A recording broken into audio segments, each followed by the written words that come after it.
So I feel I need to make a video on R. Kelly. Um, it's interesting because I'm really, really depressed right now, and I feel like I can't care about anything. Um, but yeah, learning that R. Kelly has been given a 31-year prison sentence has made me feel like I should care because, I'm really, really angry that people have ignored me for 11 years. But at this point, it has only been 11 years. And therefore, yeah, I feel like I can feel something for people who get 30 years in prison. 30 years in prison. That's three times longer than what I've gone through. I think the world is evil. There's so many evil, horrible, nasty people here who want to commit suicide, who have a million and one reasons to hate the world. And then, if someone they feel hurts them, it's really very easy for them to just bully them and say, oh, it's all they're all their fault. I wanted to kill myself only because of them and stuff like this. I understand that he was a wife abuser. I've seen the interview with his ex-wife, and I remember when I was looking at the cases at the beginning, every time I would hear about his cases, often Aaliyah's name got brought up because she was 15 when 14 when they met and 15 when they got married or whatever. And I think he's attractive, and I think if I would have met him at 15 or even younger at this age, if he would have come on to me or shown me an impressive house and said, "Hey, do you want to live with me?" I probably would have gone for that. I have shitty family, shitty upbringing, have nothing in life, and the idea of someone coming to help fix my life, and give me more than what I had, that's a nice thing. And okay, if it didn't turn out that, if it turned into some sex occult where he was having just sex with lots of people, I would just be like, yeah, I'm just leaving now. And from what I've gathered, that is how it was. People were allowed to leave. The problem is they would be leaving to nothing. Maybe they didn't have great families, and they didn't seem like they really had close families. They'd be leaving to what, going back to working as a shop, or working in a shop, or work not as a shop, in a shop, working in a shop. And sometimes shitty things happen to you, but only because the alternative is worse. I did massage. I didn't like that job. I didn't want to do that job, but I had to do that job. Why? Because the alternative of just not being able to afford rent, or getting kicked out on the street, or just being bored. Sometimes I worked last year just out of boredom. Just sit on the sofa all day doing nothing, just hating everyone, or having some sessions. And some people are really nice, and I think with this sex occult, and it's a sex occult. He got a group of people in there. I think he had money. He obviously came from a poor background, and he wanted to help not one person, but wanted to help loads of people.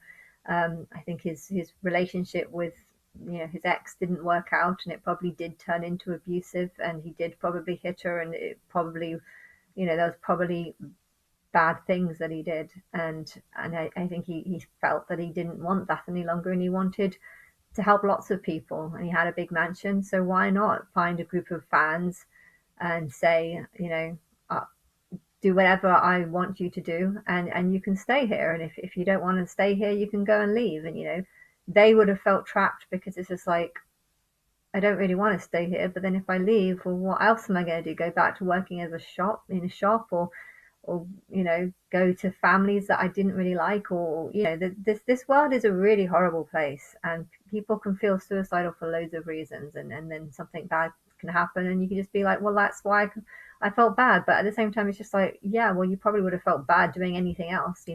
I didn't like massage, and sometimes clients did make me feel bad, but sometimes they also cheered me up and made my life feel better, because it's like, wow, I'm actually doing something, and I actually have money, and I can, for this 50 quid that I have, I can go off to 5 restaurants and have 5 £10 meals. Okay, meals are a little bit more than £10 now. But there's good and bad in everything, and I think it's very easy to just forget the good and focus on the bad, and it's very easy to forget the bad and focus on the good, and different people do different options. And I don't want to support R. Kelly because he was a wife abuser, and I think he probably did have a bad attitude towards women, and I don't think he really cared about these women. And I think he would take turns. Today I'm going to be with you, tomorrow I'm going to be with you, and I think he got some sort of self ego from that, and self things. But how he would see it is, he's helping for seven, instead of helping just one person, he's helping seven different people. And this girl wants a nice pair of shoes, I'll do this for her, and I'll do this for her. And then when they've all turned against him, and I don't think he locked people in bedrooms. I mean, maybe he did it once or twice. I think if you've got a relationship with someone where it's a sort of master slave relationship, I think he did have this sort of master slave relationship. I don't think it's what they necessarily wanted, but it's something that they fell into because of feeling like they have no other choice. But they did have another choice. That this relationship of master slave was something that's kind of, this is how I'm guessing. This is from what the few videos, I do not know the information. I've only watched about 2 or 3 videos, but I'm trying to see visions and trying to work out from the few videos and the tiny little bit of information that I have. I'm trying to work out what actually happened, and that is what I think happened. It started off with a bad relationship that turned into him being an abuser and him not wanting to be an abuser. And I think the ex would probably hear all these cases and believe it, because she would be thinking about her own experiences that turned sour. And she might be thinking, well, if he did that to me, then these other cases might be the truth. Um, but yeah, with the other cases, I don't feel the same way. Why? Because I'm remembering, I'm trying to get visions of all the interviews in 2017, 18, when these interviews came out. I watched a few interviews, and I didn't like the people. I didn't get a sense that they were nice people. I got a sense that they were people who didn't have much in life, and wanted him for his fame, wanted him for the wrong reasons. And I also heard there was one thing that they used in court where they were fighting, like shouting and screaming at each other, and the women didn't sound like nice people. They sounded kind of like bitches. He'd surrounded himself by fans who looked up to him, um, and I think he got them to use his fame and his power and everything to get these people to admire him, and see him as like a group, have a group relationship. I don't think he really liked them very much, and I think maybe they did get spoilt by treasures or possessions, items that he gave. But I don't think they were particularly nice people, and therefore he might have not treated them in the nice way, and they might not have treated him in the nice way. They were with him because they liked the being with a famous person, and potential fame, or potential wealth that can come with being with a famous person. But at the same time, it's just like, well, they're just one of seven girlfriends or whatever. I think on one hand they kind of liked it because they probably had a relationship with the girls, and maybe they've been in bad relationships themselves and didn't actually want to be in a relationship. So the thought of just being in a sort of friendship with a bunch of girls was nice. But then I guess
be like, yeah,